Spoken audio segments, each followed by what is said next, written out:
Hi, everyone. This is Talkback. I'm Sheila Horvitz. And as you know, during this time of our pandemic, we've been doing special shows live streamed on Channel 14 Norwich Facebook page. And they're then shown on Comcast TV, and you can see them on YouTube and other places as well. We have a really important and exciting guest today. But before that, I have to preface it by saying we are living in surreal times. Besides the pandemic, we're now facing the issues of systemic racism in our country that is boiling over into protests everywhere. It's almost reminiscent of something that I'm going to talk to my guest about, the tumultuous years of the 60s when he was a young man living in Norwich, Connecticut. Are you guessing who I'm talking about? Someone who has written 6 novels and many other writings, who has been awarded with many prizes and was the Oprah choice for 2 of his books, and has a wonderful impact on this area that we live in. So let me introduce Wally Lamb. Hi, Wally. Hey, Sheila. How are you? I am good, but concerned. I mean, do you want to make any comments about what's going on in the world today? It's almost surreal. Could you imagine a novel about it? That's not a subject matter that I would touch probably until maybe 5-10 years go by. I've learned by experience when an issue is hot rather than when it cools down, you're not making a whole lot of sense if you try to sort of figure out and intellectualize about it. So do you have any thoughts yourself? Are you at all politically active, or have some thoughts about the trajectory our country is going in today? Yeah, I think I call myself a reluctant activist because I was not particularly political until about 20 years ago when I began working with the women at York Correctional Institution. And that's when I got to see, for about 20 years, I got to see in a very up close and personal way the injustice of the American justice system. And that made me angry, and it motivated me to act. So I guess I've always been political in terms of keeping up with things. I'm really worried these days, not only because of the pandemic, but also because what's happening out in the streets and the official response to that. I was reading a wonderful op-ed in today's Hartford Courant by a woman named Hadia Ali, and if I can, I'd just like to read a paragraph or so from her essay, which kind of, I think, really, for me, zeroed in on the problem. Would that be okay? Sure. All right. She says, if you have processed the fact that 3 policemen pinned George Floyd to the ground while Derek Chauvin pressed his knee into his neck for 8 minutes and 46 seconds, and the first thing you think to defend is the Target store that got looted in a community it profits from yet doesn't defend, you are a part of the problem. Black lives are being swallowed whole by white supremacy every day, and people want us to mourn windows and coffee pots. I'm beginning to think none of you knows what violence is. Anti-racist demonstrations are not violent. Capitalism can be violent. The carceral state is violent. Tear gassing and pepper spraying unarmed citizens at a protest in the middle of the global health crisis that attacks the respiratory system is violent. The racist healthcare system is violent. The inherent escalatory presence of police at rallies demanding justice is violent. State-sanctioned murder of Black people from coast to coast is violent. Respectability politics are violent. We do not owe the world a polite response to our genocide. Property can be replaced. Human lives cannot. She sort of she kind of crystallized the way I'm responding to the violence, and that people seem to be, so outraged, sometimes more outraged by the looting and the vandalism than they are by the inherent racism that's going on and has been going on since the beginning of this country. Right. Well, that's the kind of the push and the pull. The one group is saying we've got to work on the racism. We've got to change the systemic racism in this country. And the other group is shouting, and watch out, Wally, in the fall, in our elections, one group will be shouting law and order, law and order, law and order, reminiscent of what happened in 1968 with Richard Nixon and how he came into power. So I think your comment was so interesting, though. You're not going to write a book about that in the heat of the moment.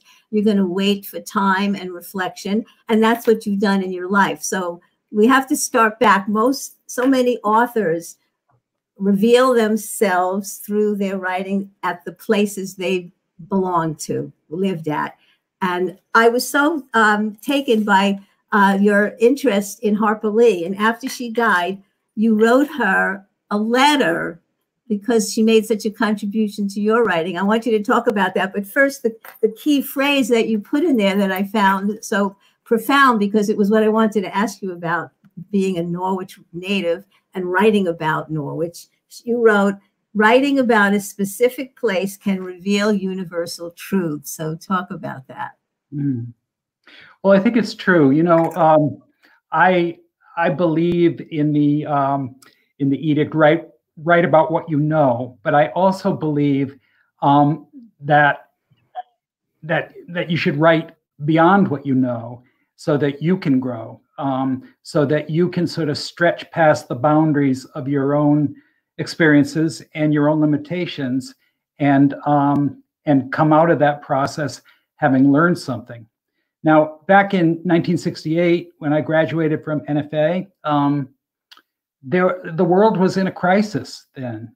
And I think as a 17-year-old high school student, I just sort of, barely focused on it because I was more interested in, important things like, the the house plan at NFA and the senior prom and stuff like that.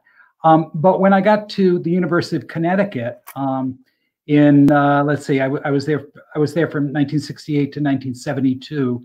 It seemed like the whole world changed and got more political. I remember sitting. I was a college sophomore, sitting in the dorm, watching a guy down in Washington pull birthdays out of a big drum, and depending on what your birthday was, you were either going to go and fight in Vietnam, be drafted, or else you were going to be excused from that, not drafted. And I sort of borrowed on my own experience there when I was writing. I know this much is true. There's the HBO series that has been airing now for a couple of weeks. In Sunday's episode, you see that with identical twin brothers. One of whom was born in the last minutes of 1949, and the second one who was born in the first minutes of 1950. So the guy who was born in 1950 gets a very high draft number, which means he's not going to have to go serve overseas in Vietnam. And his brother gets a very low number, number 6.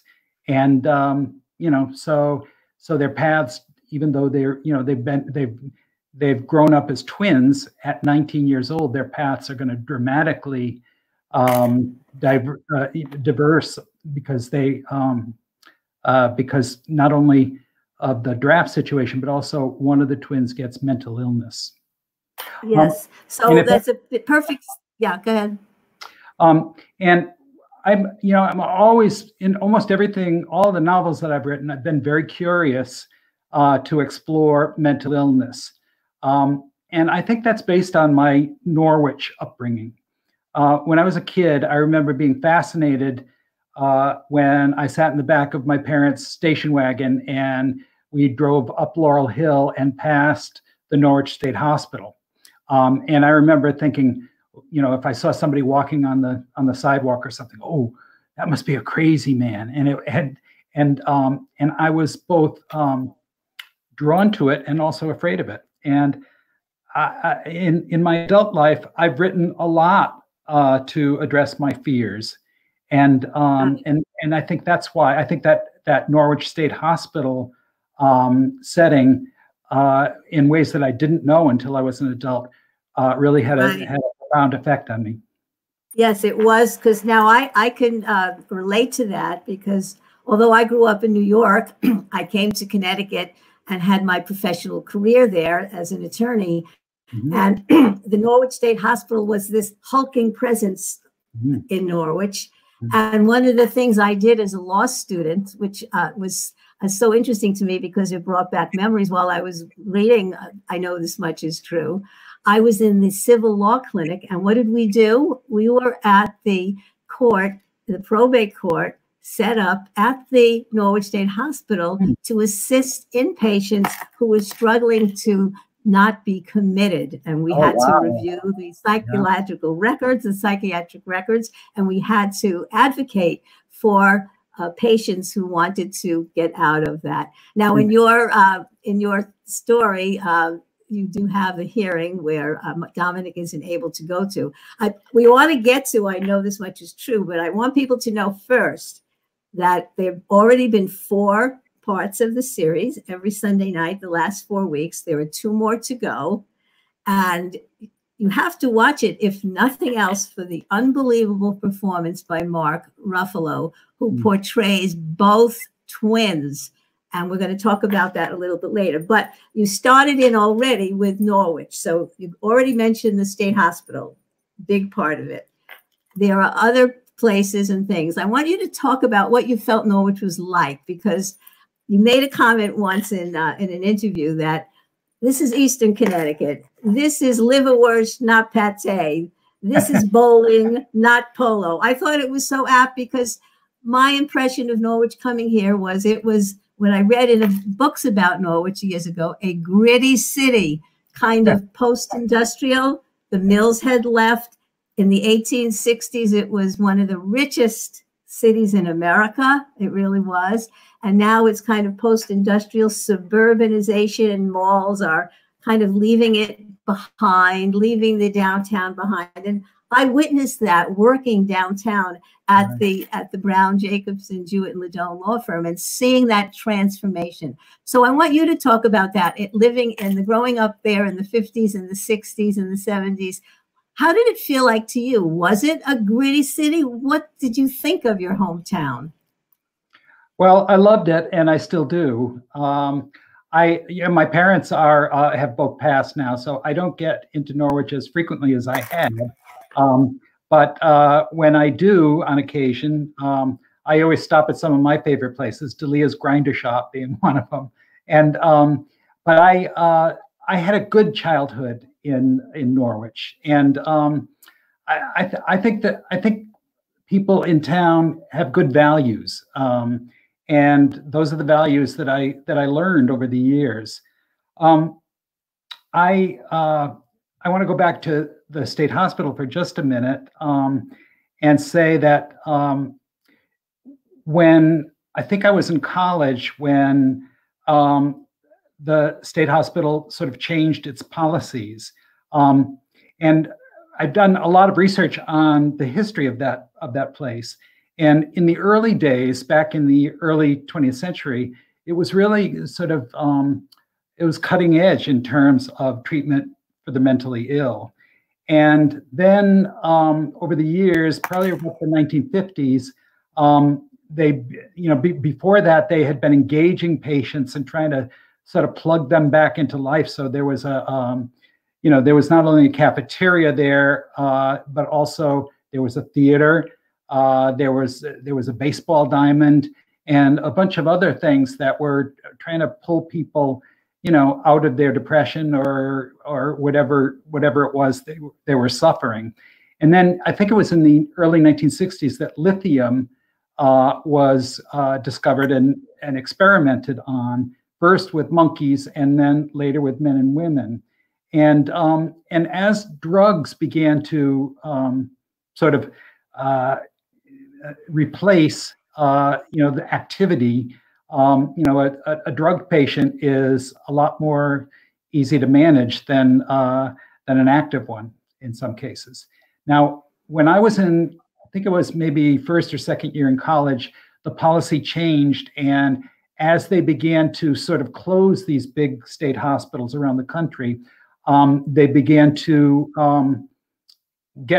herd people up in a bus from the state hospital and get them off of get them out of the institution for the day. I think the theory was good enough, but there was nothing for them to do. So they would all get dropped off in the downtown area, and then downtown shoppers would get intimidated, with a misunderstanding of what mental illness is. And then, along came the mall, downtown, stores closed and so forth. And it just became a place for a lot of the patients to hang out. So that all had an effect on me as well. Right. And you call your town in your books Three Rivers, which really is Norwich, which is at the confluence of what is it? The Shetucket, the Quinnebog, and the Thames rivers, right? Yeah. And so that clearly, and that's in this. I know this much is true. It takes place in Three Rivers, but you also talk about your Italian American heritage. And I talk about that a little bit. We're coming up to the part of the story of This Much Is True, where Dominic is going to find out about his grandfather in Sicily. Talk about the Italian American part of you and how important that is in your work. Yeah, very important. I was raised by a German English father, a second or third generation American, and my mother, my grandparents on my maternal side had immigrated from Italy. My grandfather from Calabria, my grandmother from Sicily. So we're talking southern Italy, and they didn't know each other when they both came to America, but they were matched by two sets of families, and they were married and relocated from Brooklyn, New York to Norwich, Connecticut. My grandfather ran a cobbler shop, and my grandmother was a homemaker and a mother who birthed 11 children. And so I didn't know my grandfather, but I knew my grandmother very much, and I loved her, and used to go over to her house on 504 East Main Street whenever I could and hang out with her. She had had a tough life, but she also had a great sense of humor and would play tricks, and she liked to laugh a lot. So I like to go over there, and I identify most of all with the Italian side of my family. So yeah, that was an influence. And when I started researching Italian Americans in this country, I learned that a lot of the Italian Americans or the immigrants, they were service people. They didn't go primarily into the mills, the textile mills and so forth to work there, but they became barbers and cobblers and people who had service jobs. There was in southern Italy, there is a distrust of non-family members, and Sicily had been conquered so many times over and over and over that there developed this mistrust of anybody who wasn't in the family. And I saw that in my own life. I remember bringing a great report card home one day when I was in elementary school. And I had heard from my friend Herman Ogilnick, whose father ran Ogilnick Jewelers on right in downtown, right in Franklin Square. Herman said, "My father gives me 50 cents for every A I got." And I said, oh, that's cool. And I brought my report card home and thinking I was going to cash in when I told my mother about Herman's father's policy. And she looked worried at my report card, even though it was good. And she said, well, you know, Wally, you don't want to get too smart because then people won't like you. And I think what, you know, I didn't understand that at the time, but I think, you know, as I grew older, she was afraid if I went beyond the family, you know, there's too much danger. There's too much opportunity for people to take advantage of you. And so she wanted to stay close. Okay. So let's go back to somewhat of your childhood. I wanted to talk about your inspiration. So you were a good artist. You did cartoons when you were growing up. You went to NFA, which is a big, big part of your life. You became a teacher at NFA for over 20 years, and then, but also at UConn, where you also went. You always stayed close to home. So when you were growing up in high school and then going into college, what did you want to be when you grew up? Did you have an ambition? Because we know the writing didn't come later. The novels didn't come later. So tell us, what were you feeling like as a kid? Well, you're right. I drew all the time. I didn't like to read particularly, but I loved to draw. And I think that sort of set the stage for my writer life, which didn't come along until I was 30. I had no aspiration to become a writer, but I knew from, I think it was third grade, when I decided I was going to be a teacher. And I stayed true to that. And you know, when I went to UConn, I was in the School of Education. And then, as you say, I took a sort of a U-turn and went back to my alma mater, NFA, to teach there. And I remember I was 21 years old when I got that job. And you know, when you're the new kid on the block, lots of times they give you the classes that nobody else wants. And so I remember I was 21, and so were some of my high school seniors. You know, they had stayed back so frequently that we were kind of the same age. But I loved NFA, and I found a home there. And another big influence on me as far as Norwich was Slater Museum. I love mythology, and I had assumed when I was a high school student there that every high school has one of these museums. It wasn't until I got to college and that I realized that no, this is a very special thing, a very special place, and so you know, that vestige of when Norwich was a very lucrative town. That had enough capital, had enough money to celebrate beauty and art and culture. That had a big influence on me. I remember sketching the statues at the museum, and yeah, I go back there all the time. I love it there. Okay, that's great. So you had that interest in art, and that comes through in your novels as well. We'll talk about that, especially We Are Water. We'll talk about that. Let's go back to 1981, because I think that's the time period when you said to yourself, your first child was born, you had a son, you have 3 sons now, right? Mm-hmm. And you said, okay, now I have to start writing. So what was the inspiration? What happened?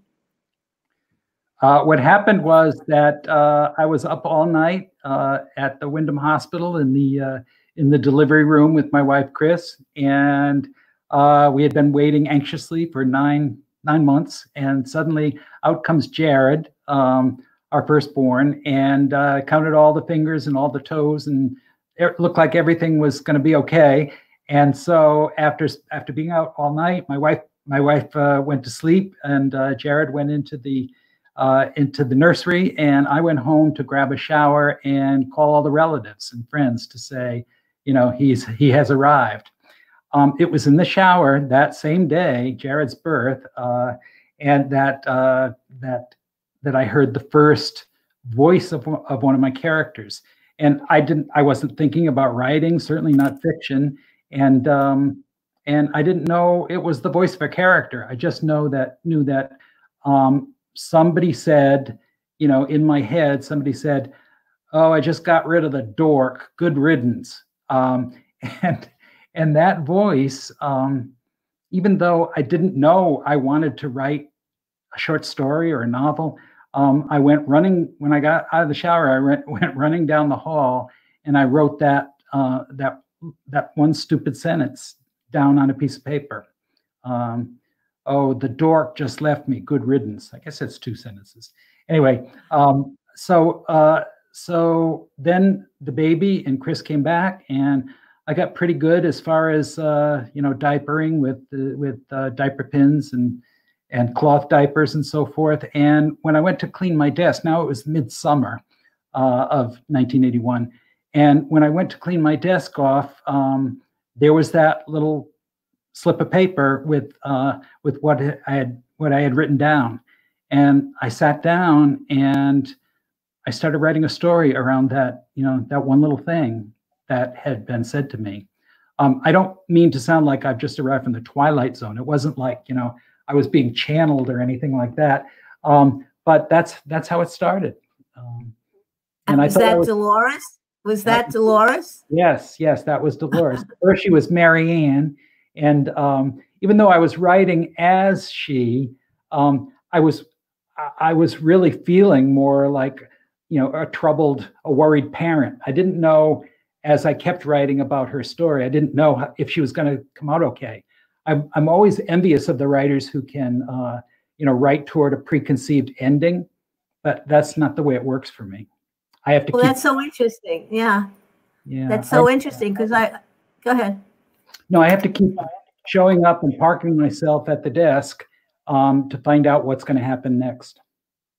That's so interesting because I do want to talk to you about how you write and where you write and when you write. I find that so interesting. I don't know if you ever watched Brian Lamb on C-SPAN. He's not related to you, is he? I don't think so. No. But you know him, and he had, because you've been on C-SPAN a few times. I watched those videos of you talking about the prison work. But he had a wonderful show where he interviewed writers and asked them how they did their work. Where did they sit? What time of day? What kind of room? Did they start with the characters? Did they start with the plot? So I want you to tell us about your protocols, your methods and rituals that you have when you write. Do you go down today? Do you have an appointment with your writing desk today to do something, or is it more random than that?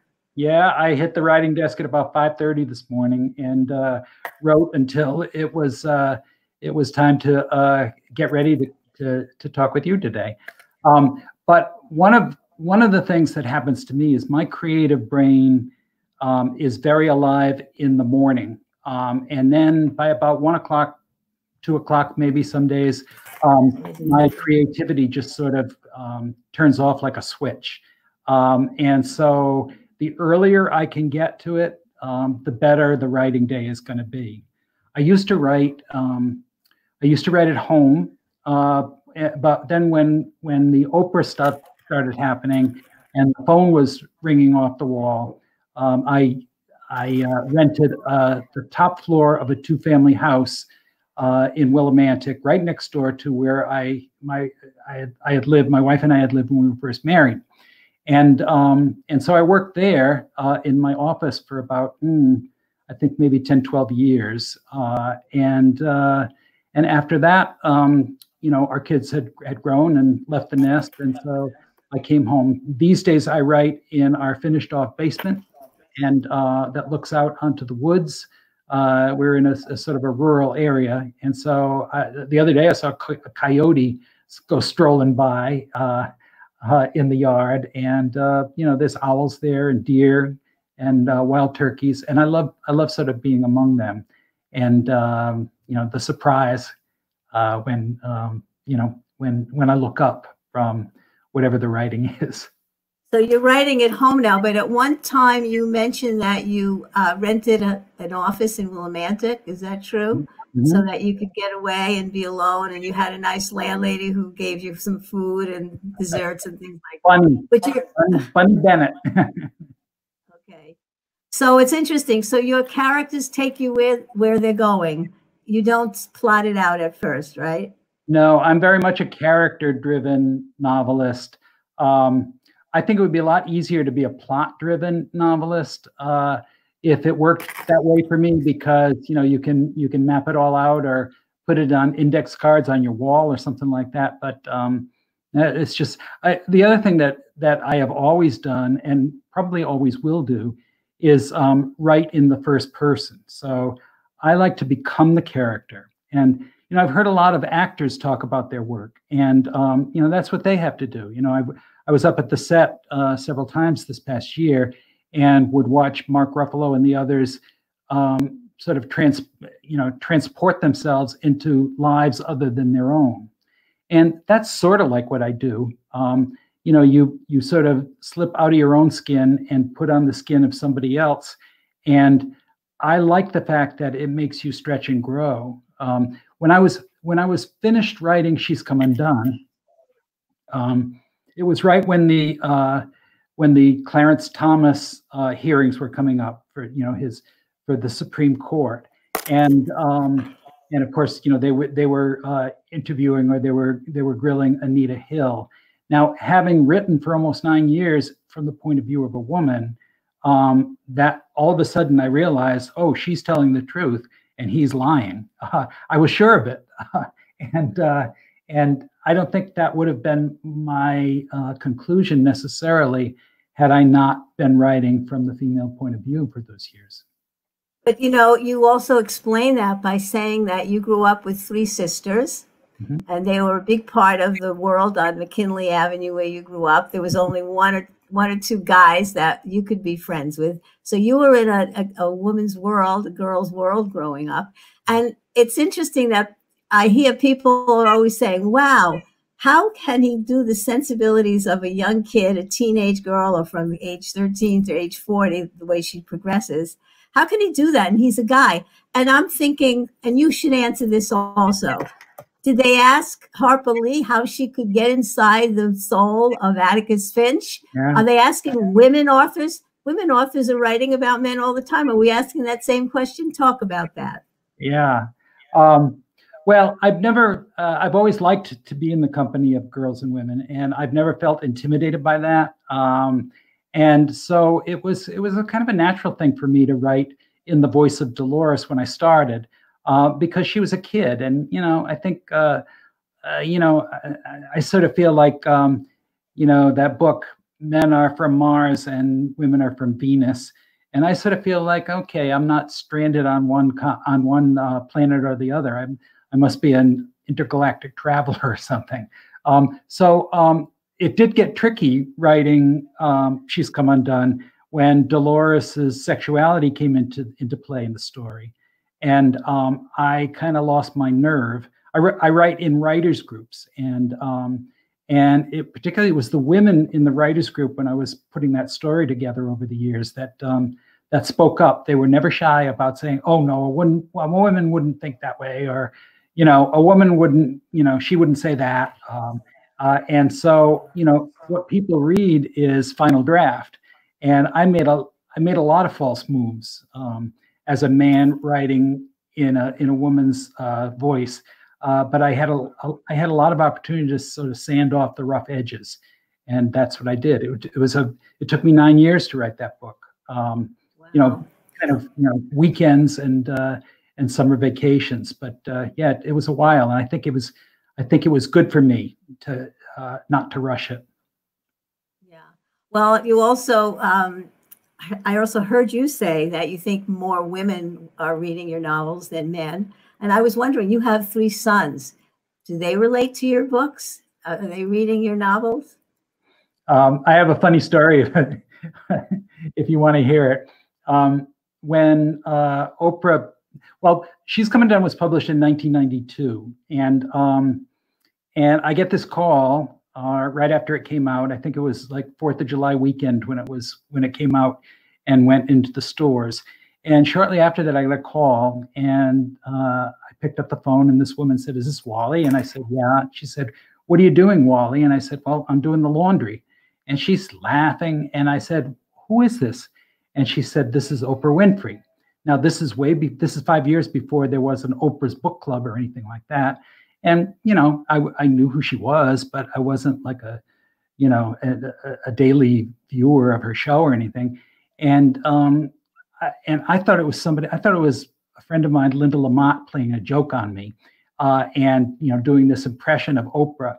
And I remember I almost said to her, "Oh yeah, right. You're Oprah Winfrey, and I'm Geraldo Rivera." You know, but it turned out that it really was she. And the only reason why she was calling is that she had read She's Come Undone, and she had enjoyed it. And she said, "Reading saved my life when I was a kid."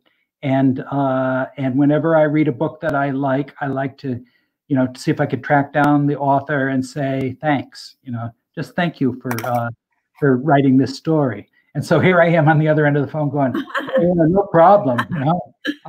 Then 5 years go by, and there is an Oprah Book Club, and so you know, that sort of put me on the, you know, back before that I was Wally who had written this, you know, first novel, and you know, it had a nice quiet little life, and then all of a sudden, you know, it was climbing up the bestseller list because of Oprah's endorsement. So so that was pretty cool. Yeah. So I want to talk about some of the books in a little bit more detail, but first, I've listed in my own mind in talking about this with myself and with other people, 4 themes that I see that you work through in your work. Art, which is important. I like it in We Are Water, but it's in every single book. Mental illness, which we'll get to. We already talked about the Norwich Inn and Norwich, not the Norwich Inn, the Norwich State Hospital. And of course, I know this much is true. That's the major theme there. And then, of course, sexual assault. And you, as a teacher, were involved in a close friendship with someone who was, as a teacher, sexually abusing, taking advantage of a student. And that created a tremendous tumultuous effect, and it affected you. And it's in your writings, that clearly that. And then finally, water everywhere. And so we have to get back to the flood of 1963, right? That's the basis of the water. And, you know, you have the water as the destroyer and the water as the healer and the savior. Talk about the water and the flood, because that's such an important part of every book in a way also. Well, you did your homework, that's for sure. You've come up with the themes the motifs that I use over and over. You missed one of them though. I'm a Chinese food enthusiast, and so I always just Chinese food into the novels. Anyway. I'll have to reread it and check that out. But water, yeah, I remember so distinctly that flood. You know, having lived as a kid at 33 McKinley Avenue, I remember I had fallen asleep in front of the TV watching the Beverly Hillbillies, which, you know, goes back a while. And my mother woke me up and to get me to go to bed, and she said, "There's a flood right around the corner. A dam has burst, and you know, do you want to go down and take a look at it with me?" And I said I did, and I walked to the you know, the intersection of McKinley Avenue, Grove Street, and Franklin Street, and I couldn't believe what my eyes were and my ears were showing me, because the water was roaring. And it sort of, it reminded me of, like, you know, Misquamicut after a big storm, you know, just sort of rushing. I mean, the power of the water was unbelievable. And so that night really stayed with me. You know, those memories are still very vivid. And then I grew up and I started writing, and I remember one of the most tragic stories involved the 3 Moody brothers and their mom and dad, who had lived on Lake Street and had tried to escape before the water came, but unfortunately that did not happen. The water, you know, flooded their car and sent it catapulting, and so the mother and father went over to a tree. They somehow got to a tree, And the father climbed up into the tree, Mr. Moody, and the mother was handing each of the three little boys, and they were very little, they were young, and just as the husband was going to pull his wife up into the tree, the water came and took her away, and she was found in the I believe it was in the basement of Longo's funeral home, which was right down there at that intersection. So that was very vivid in my memory, and it sort of came back to me, a version of it, a fictional version of it, when I when I started writing We Are Water, and then I got to meet the Moody's, the Moody brothers. There were three of them. One of them had been my high school student at NFA, and now they were grown men, and that was a very important meeting for me. And they were very generous and very only the oldest boy had any memory at all of the flood, but he remembers sitting up in that tree and thinking it was really exciting until all of a sudden he saw his brother cry, and he realized how tragic it was. And there was that Orsini. Tony Orsini. Wasn't there a guy named Orsini? Yeah. Tony is a great guy, Norwich guy, and he was a teenager at the time, and he helped with the rescue of those kids, and he of course had a lot more vivid memories than the little children did, and he helped me with some of the details of that novel. But he's still to this day, I think, traumatized by it, because a couple of times when he tried to describe what he saw and what he remembered, he was in tears. So it was just a very sad, tragic part of Norwich history. Right, and it reflects it. You're reflecting it in We Are Water with what goes on in that book. I won't give the plot, but the flood is very much a part of the story in We Are Water. So now let's get to She's Come Undone. Let's talk about that, because we probably wouldn't be here if you hadn't written that first one and gotten the Oprah and became the celebrated Norwich novelist, right? So the first time I looked at that title, I have to tell you, Wally, I thought it was a comedy. I mean, how did you come up with that title? Because when you open the book and read it, it doesn't always fit, in my opinion. Mm-hmm. How'd you come up with that title? Well, all of the novels that I've published, and also two of the women's prison anthologies, have some relationship to music in the title. And music is really important in my creative process. I play music all the time while I'm writing. Sometimes I crank up the volume. Sometimes it's sort of quietly in the background. And for 9 years that I worked off and on She's Come Undone, I didn't know what to call it. It didn't have a name. And I remember the day I was just about at the finish line with the first draft of the book. And I was driving to my job at NFA. High school starts early. So I was barreling down Route 32, heading toward Norwich. And I think I was running a little bit late. So I was nervously, twisting the dial on the radio. And all of a sudden an old song came up, through the speakers. And it was a song called Undone. And it was by a 60s group called The Guess Who. She's come undone. She didn't know what she was headed for. And it was like lightning had struck me in the head. It's like, that's it. That's the title. And I remember running into my homeroom, and, kids are in homeroom first thing in the morning are pretty sleepy. So kids were like, their hands are like this. And some of the kids were sleeping on their desks and so forth. And I said, hey, kids, what do you think about this for the title of a novel? She's Come Undone. And the kids were all like, yeah, whatever, Mr. Lamb. Yeah, sure. Yep. I'm going back to sleep. So that's how that happened. Well, so I'm reading it, and you got this feisty, wisecracking kid. Now she's wounded, no question.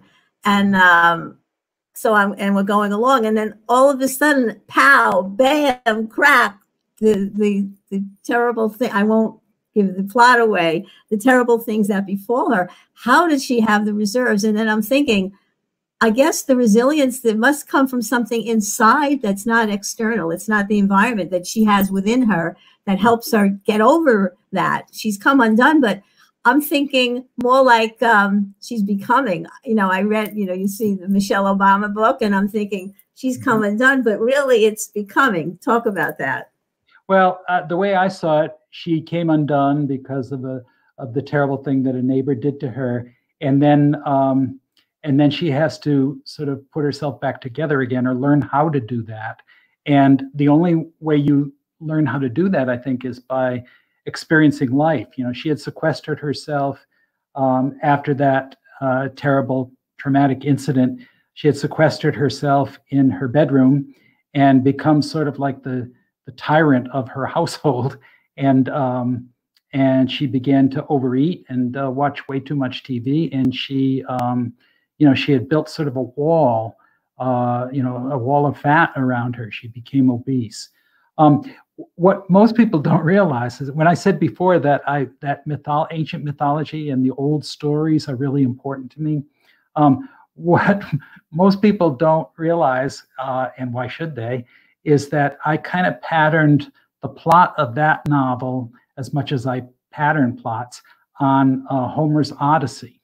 And what I mean by that is I wanted to work with a character who is safe, but really limited at home base. And then she's, in Dolores's case, she's pushed out into the world like Odysseus is, you know, when he begins to fight in the wars. And you know, she gets banged up, she gets bloodied by the world, and she does her own battling and bloodying up of other people.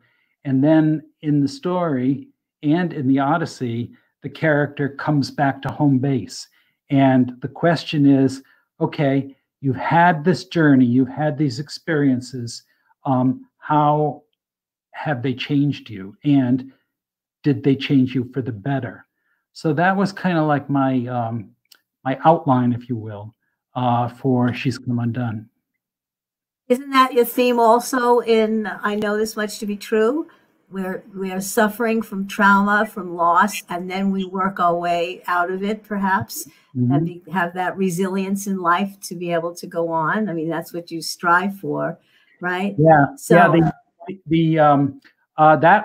That novel I based sort of on an Indian myth, very exotic, sort of un-Western culture type of myth, something called The King and the Corpse. And I found it in a book by Heinrich Zimmer, who was sort of like a Joseph Campbell type of, I guess he was an anthropologist, but he was sort of digging up a lot of the old ancient stories and seeing what the commonality was, you know, in theme. And so I wrote a story about a guy who is sort of complacent and sort of angry in I Know This Much Is True, and then learns from the dead. In The King and the Corpse, a corpse begins to talk to the king, and in riddles, he sort of enlightens the king in ways that he had not been before. So when you see, if you choose to watch episode 5 in I Know This Much Is True, you will see the dead talking to Dominic Birdsey through his grandfather's, diary that he left behind and was translated and then lost, and then at the end of episode 3 came back to him, or episode 4. right. And that book, you created two fascinating characters, twins, identical twins, but yet one had a congenital medical health problem, and the other one had his own life and environment issues that he's struggling with. Did you do any research into twins and how that can develop? Tell us about that, because it's a question. Yeah, I did tons of research on it, and I read a lot of books, of course, tons of articles, but the best research I did was sitting in people's kitchens and sitting at the table and talking, interviewing people who had schizophrenia in the family. And again, that novel started at the Norwich State Hospital in a way, because I had written, I don't know, maybe 50 pages or so. And all I started out with was I had this character who was really angry. He was kind of off-putting and angry about something. And I didn't know what he was angry about. I didn't know that he had a brother, and certainly not a twin brother. And I just, I named him Dominic, and I was exploring him through, by taking his voice. And that's when I learned that he had a brother who was acting oddly and was really a burden on him. And it was, it was maybe over half a year of writing about this brotherhood that all of a sudden it dawned on me that, they're not only brothers, they're identical twins. And they had started out as one entity that then split in half and became two different people. So that was really helpful to me to sort of, come up with that. Anyway, that was in the very early 90s. And I had slammed into the wall of all I didn't know about paranoid schizophrenia. So, and I didn't know that was the diagnosis at that point. So I got myself, Norwich State Hospital was in the closing days. I think there were like 2 buildings left open, and they were going to close. And so I went down there and I got a tour. I asked for and received a tour. And while I was being taken around, I was introduced to a psychiatrist down there, and I buttonholed him and I said, "Hey, doctor, I have a character that I'm working on, and he's saying this, he's doing that." And I said, "Give me a diagnosis." And he said, "Oh, it sounds like paranoid schizophrenia," because he's trying to make himself the hero of a story based on the symptoms that he's struggling with. And so now I had a diagnosis, and it was, incumbent on me to learn as much as I could about that disease. And so I did. And little by little, I cobbled together, my knowledge of what that would be like to have a seriously mentally ill identical twin. Okay, so let's talk about the TV adaptation, and you're being the producer, and I assume you had creative control over what the script was, and isn't that right? You didn't write the script, but you had control over it? No, that is not right. What happened was that was originally bought by 20th Century Fox when it first came out, and that novel was first published in 1998. And of course, it's an unreasonably long story. It's over 900 pages in hardback.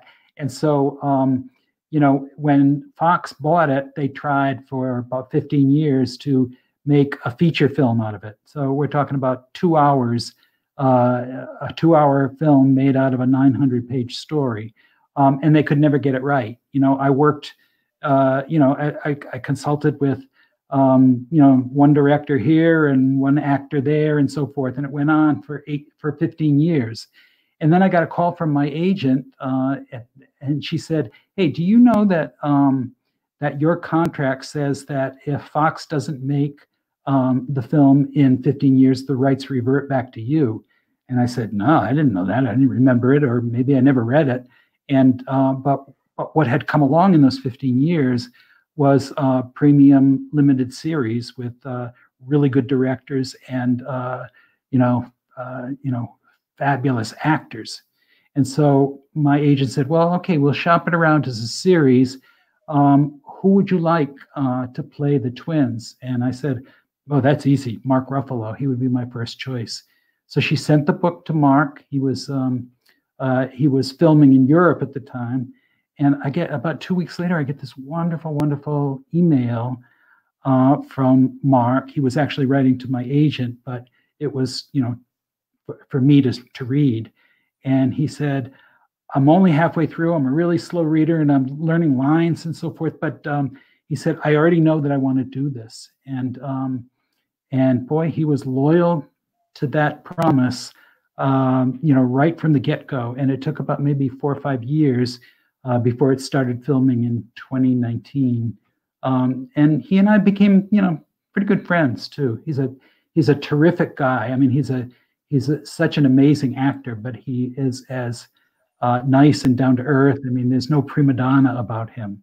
And I really liked him a lot. I brought him to Norwich with the director, and we spent a couple of days going around because they really wanted to, even though they were filming in Poughkeepsie, New York, they really wanted to get the flavor of Eastern Connecticut and the local color and so forth.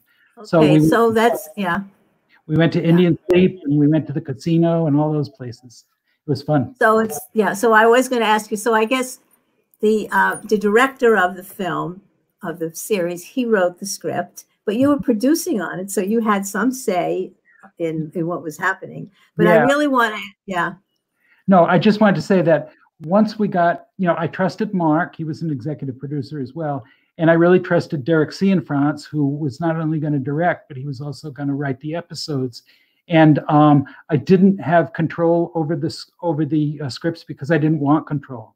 I said to him, he said to me, Derek said, I promise that I'm going to be faithful to your story. And I said, yeah, that's great, but I want you to promise that you're going to make it your own. And he said, okay, I promise. And so, you know, I trusted him. And so I didn't choose to read any of the episodes or give feedback. And you're happy with his rendition. You're happy with what he did. I think I'm over the moon happy with it. Yeah. He's a really talented. So I have, two questions. Well, one, I noticed this the other night, and I said, I'm going to email Wally, but no, I'll mention it to you.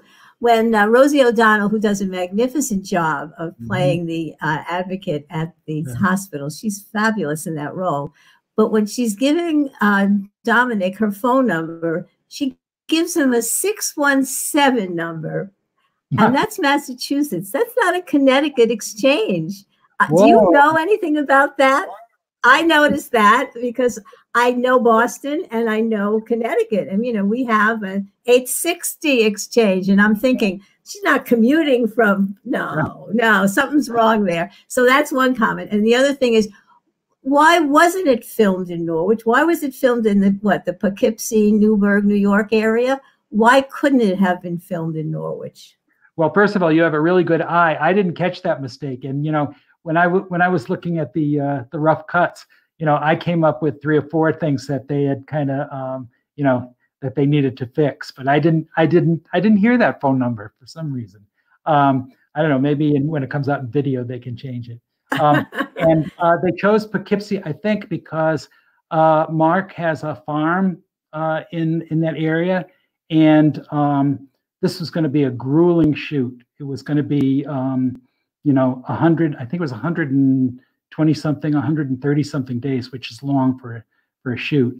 And he wanted to, you know, be able to see his family and not just be away from them for, you know, a third of a year or something. So I think that was why they did. But they worked with the production designer, and I think they did a great job of turning, you know, Dutchess County into New London County. Yeah. And the other sets of twins, the young boys and then the teenage boys.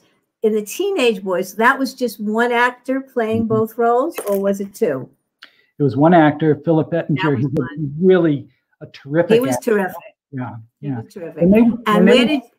When they were filming Mark's scenes as both Dominic and Thomas, they did all the Dominic scenes first, and Mark had an acting partner, a guy named Gabe Fazio, who was playing Thomas against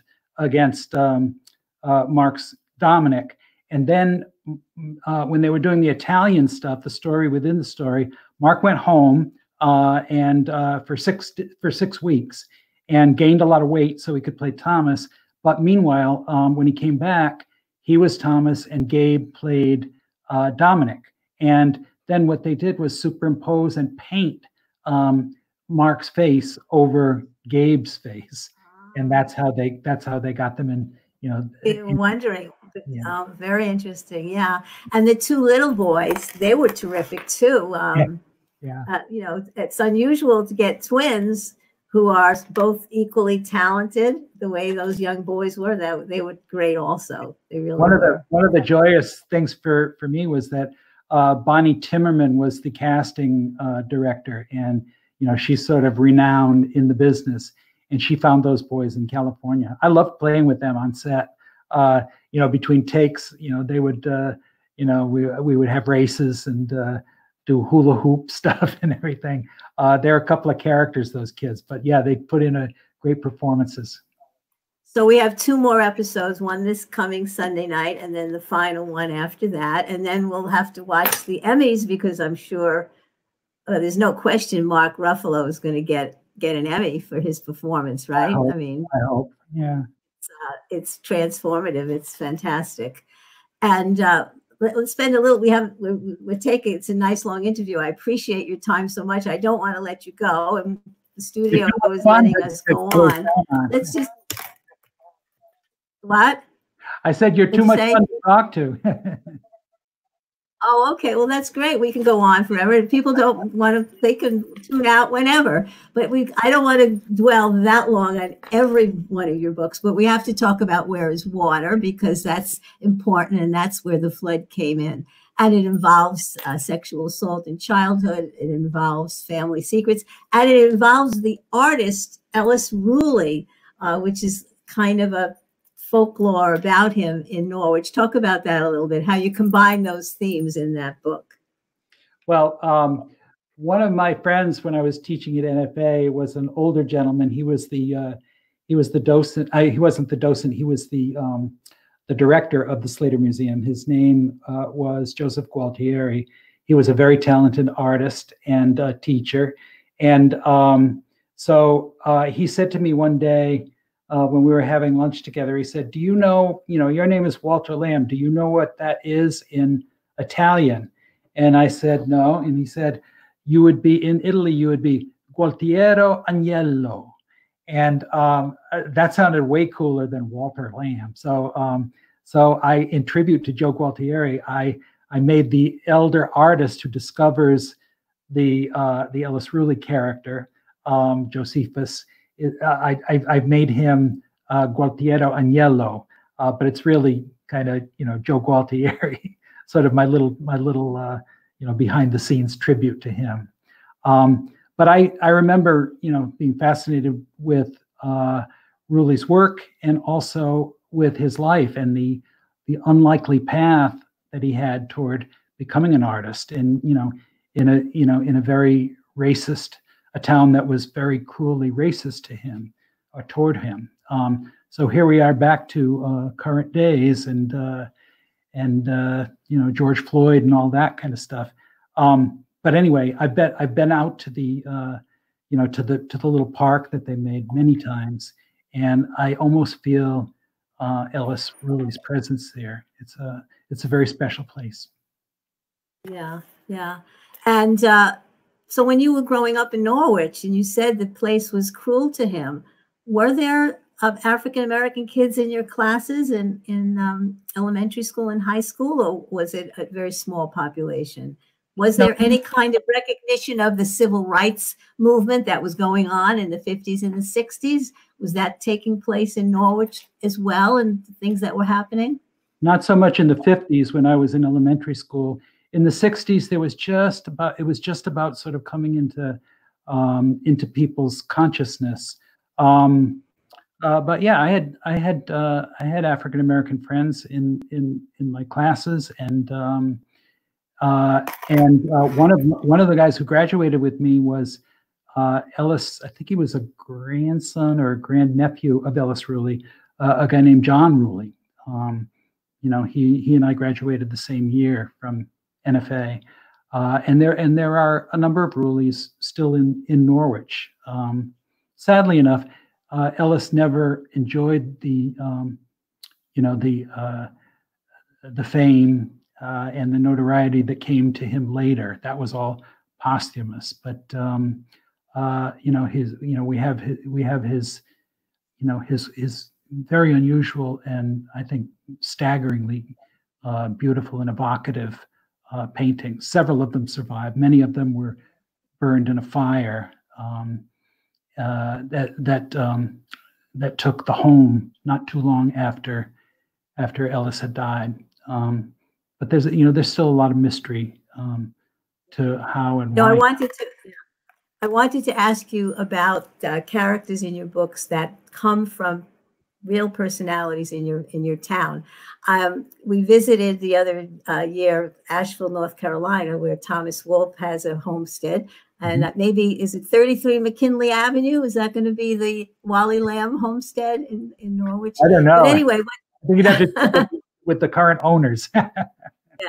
What struck us, and what strikes everybody, is that when he wrote that book, Look Homeward Angel, the town almost disowned him because he clearly portrayed people in his community in ways that were not very complimentary. People were very, very upset.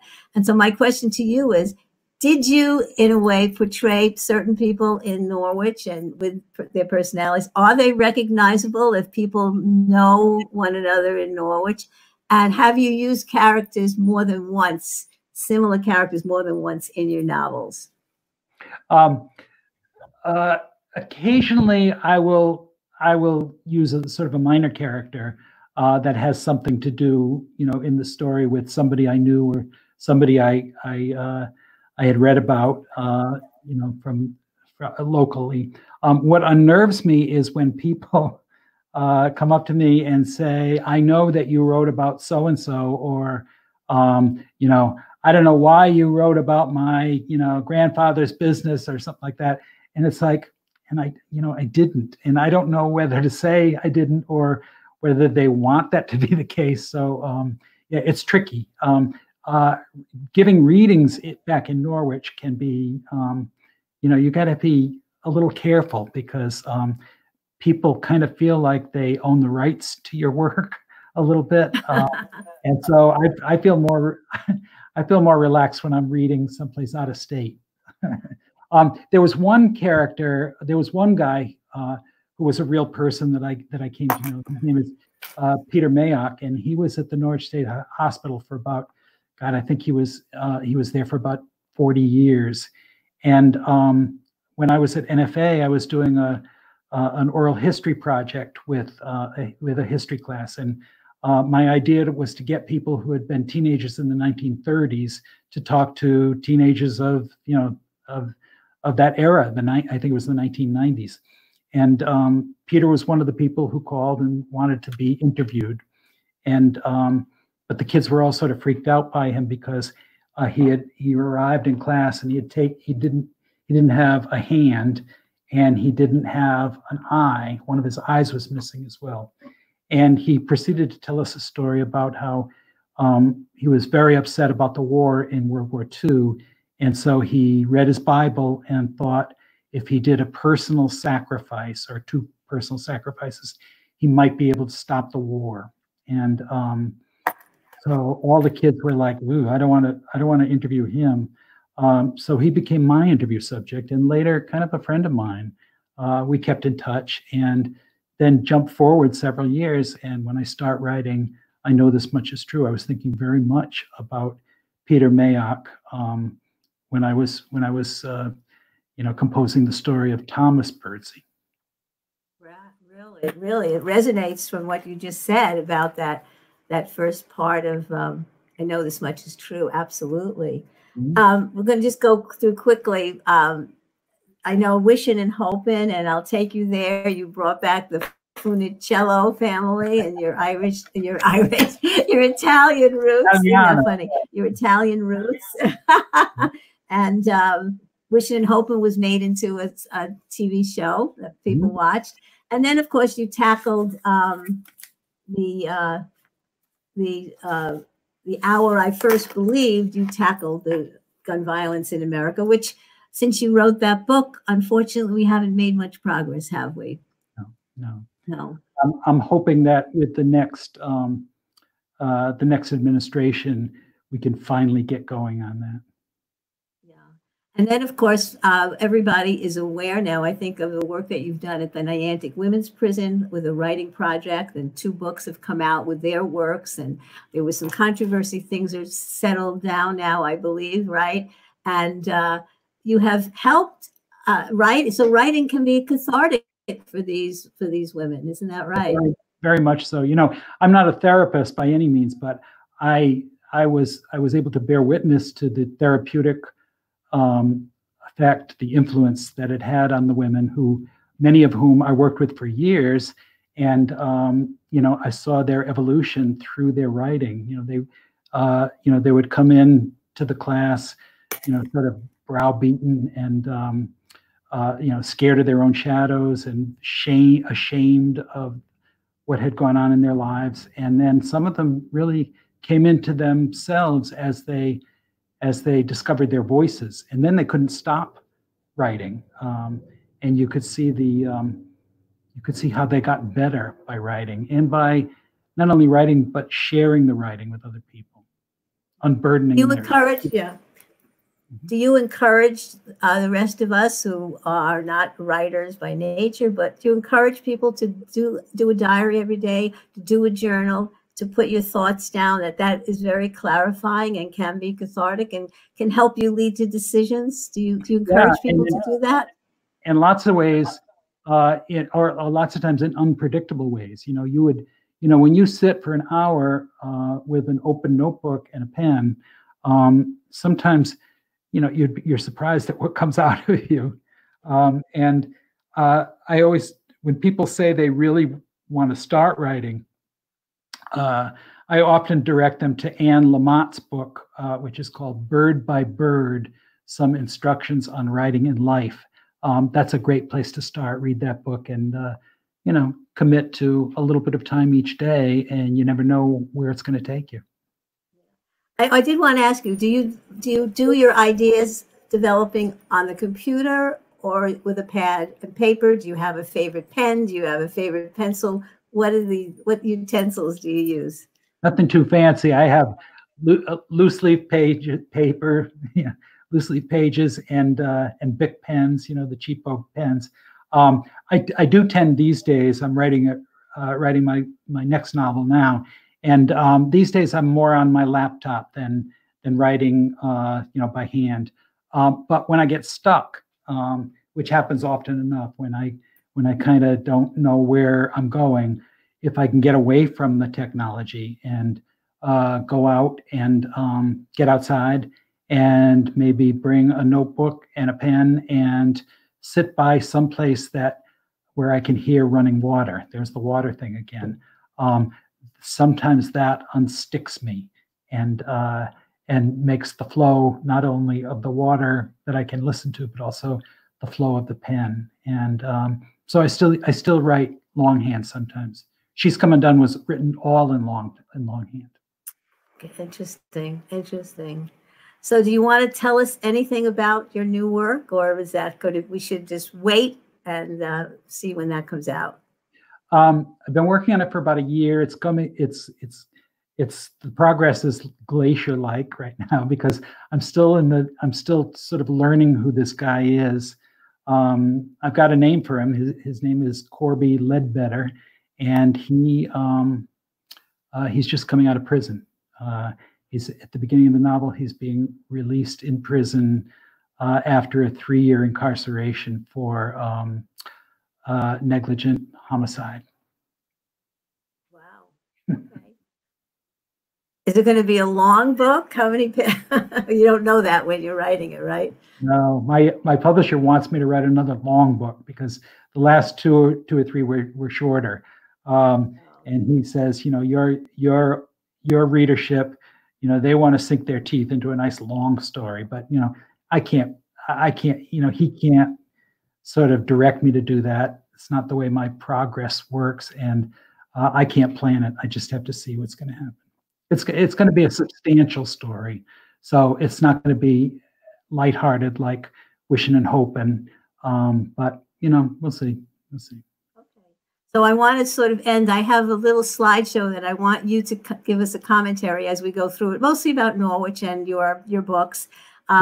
So Brian, our studio person, we're going to share the screen now with Wally and you. So here are some of the photos. Oh, that's not the right. There's one. Are you there? Can you see that, Wally? Oh yeah, that's the courthouse. Yeah. Of course, yeah. Yeah. So museum. And that Talked about that. Yeah.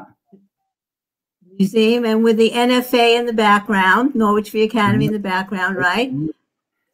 All right, that's the river, right? That's is that the Thames River?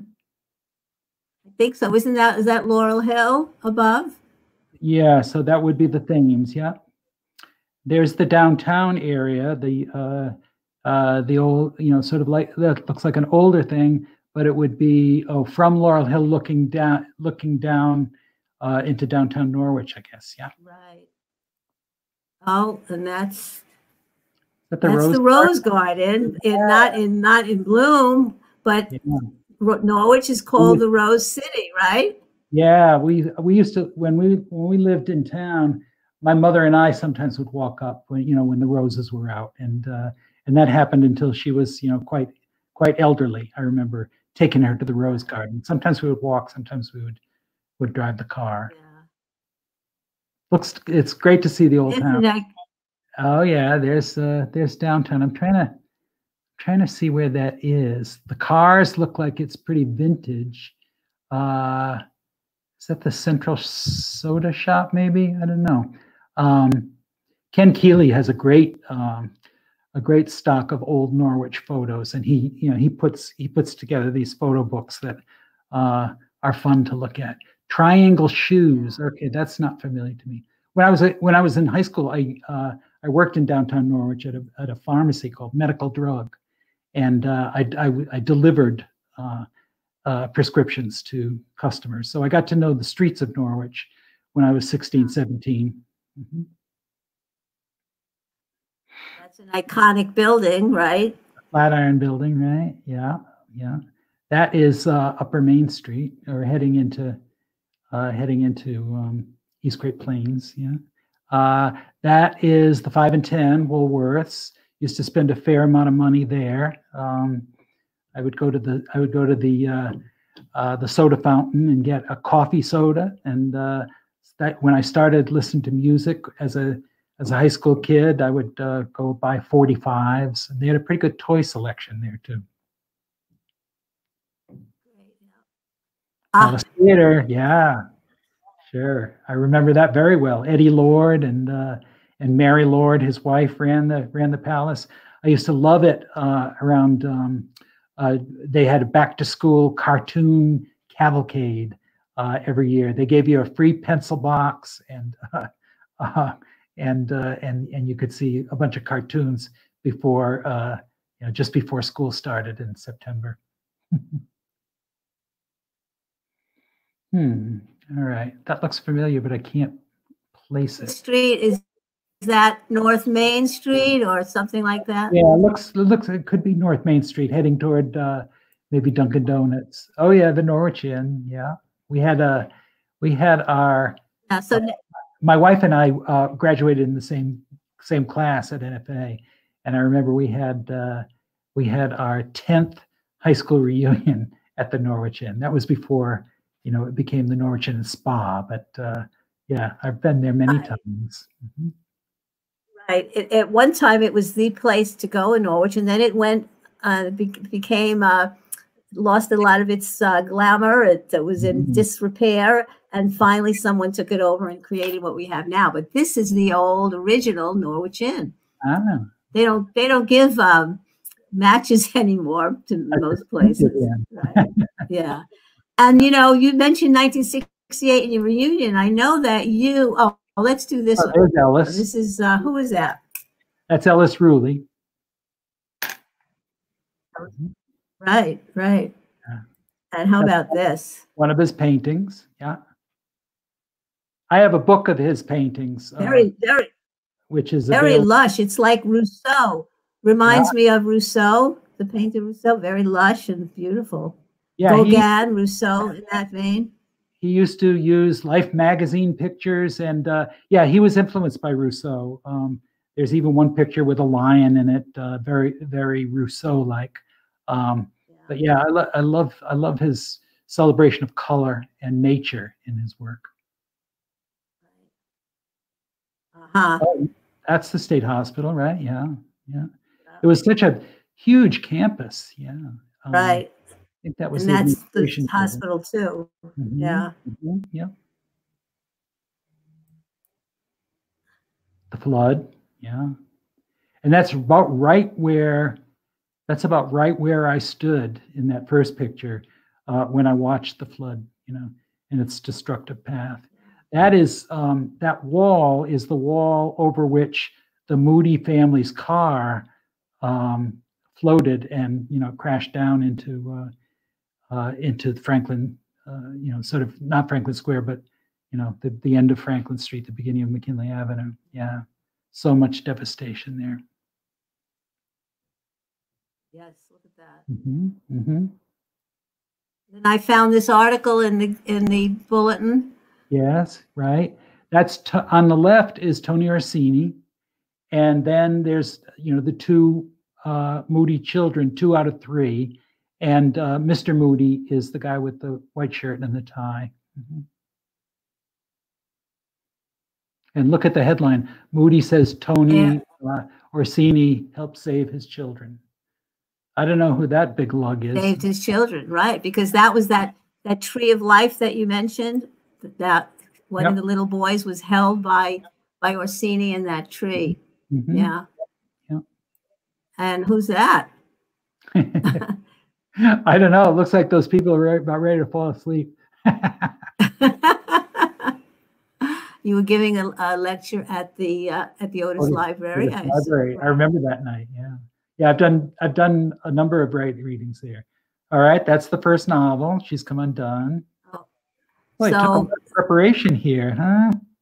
Well, I wanted to give a little tour of Norwich and your life, your novels, and the interesting covers, and the artwork is beautiful. Yeah, I helped to design that cover of She's Come Undone. It had an original cover that I hated. You designed it? Yeah, I helped to design it. I worked with the artist at Simon and Schuster. Yeah. Beautiful. Yeah, that's a later cover of I Know This Much Is True. That's the one that is sort of out on the stands now. Mm-hmm. Right, because of the series, right? Right. We Are Water. Yeah. Mm-hmm. That was my 4th novel. And then I'll Take You There was, I think, my 6th novel. And between those two was Wishing and Hoping. Right. I have that here. There it is. Yeah. That's my comic novel. And that probably, Felix Funicello is probably the closest any of my characters are to me. Uh-huh. Nerdy little boy, curious about, but in the dark about sex and coming of age and all that. The Hour I First Believed, that was my 3rd novel. That one took me about 9 years to write. It was a very difficult journey, and it didn't receive the love that some of the other stories have been given, but I think that's probably one of my best novels. It's certainly one of the ones from which I learned the most. That's the one that touched on Columbine. Yeah, right? Starts out with Columbine. Yeah. Mm-hmm. And there's the first of the books that I edited, but the writing is by the women at York Correctional Institution. That's a fascinating place to. That's the second of those anthologies. There is a 3rd book that, because of legal difficulties, has never come out. It's done, but it's sort of waiting in the wings. That one is called, number 3 is called You Don't Know Me. Uh-huh. Okay. All right. Brian, can we leave the slideshow and go back to Wally? Okay. Okay.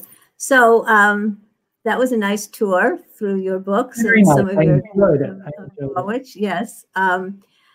I know in 1968 you graduated, and then you had your 50th reunion, and you were the commencement speaker.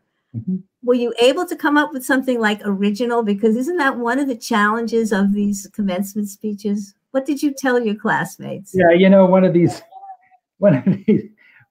some old duffer comes along and, gets up there and in front of the mic, and all the kids want to do is get their diplomas and throw their hats up in the air. So I tried to, I sometimes when I speak, I'm long-winded, but I tried to keep it short and sweet. I told them some funny stories about when I had been a student at NFA, and in some ways, it's a very, very different institution now than it was back then. So hopefully people enjoyed it. I told them about the time that I was in a fruit fly experiment in the biology class, and we forgot to put the lid back on the jar, and we had a fruit fly infestation all through the Tyrrell building. Oh gosh. All right. Well, Wally, this has been terrific. We've gone on. We've had a nice long conversation. I've learned a lot about you. I hope people who know you in Norwich even have learned something in addition to what they thought they already knew about you, I hope. And how you paid homage to your town. That's very important. And I want you to end by giving us, tell something to your fellow Norwich. Is there a word for that? Are they Norwichians? What are they? What do you call them? I don't know. I don't know. We all sometimes go down city, though.